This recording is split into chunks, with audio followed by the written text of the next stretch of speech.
ఎవరైనా ఉన్నారా? ఎవరైతే నా జీవితకాలం ఉంటారనుకున్నాను, ఎవరైతే నాకు అండగా నిలబడతారనుకున్నాను, ఈరోజు నా పక్కన లేరు అన్నవారు ఉంటే యథార్థంగా చేయొచ్చు చూపిస్తారా?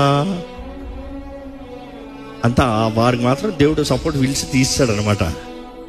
ఇంకా కొంతమంది ఇంకా తొక్కుతాం కూడా స్టార్ట్ చేయలేదు అనమాట. అందుకని ఉంచాడు మా పక్కన.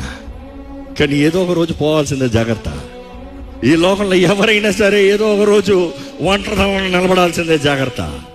ఈరోజు ఒంటరి పరిస్థితుల్లో లేరేమో, కానీ పరిస్థితుల్లో జీవితంలో అంతర్లో ఒంటరి అవ్వరం కాదు, తప్పకుండా ఒంటరి అవుతారు. ఎందుకంటే అనేక సార్లు దేవుడు లోయలోకి తీసుకెళ్ళి మనుషుని రూపిస్తాడంట, లోయలోకి తీసుకెళ్ళి మనుషుణ్ణి నలుపుతాడంట. లోయలోకి వెళ్ళి ఇంకా నాకు ఎవరు లేరంటే నేను ఉన్నారా, నిన్ను ఇప్పుడు మలుస్తాను రా. ఎందుకంటే మనుషుడికి అన్ని బాగుంది, దేవుడు మాట వెండంట. కొన్నిసార్లు దేవుడు లోయలోకి తీసుకెళ్ళినప్పుడు, దేవా నాకు ఎవరు లేరు, నువ్వే దిక్కు ప్రభు అంటే అప్పుడు చెప్తాడంట, అప్పుడు చేయిస్తాడంట కార్యం.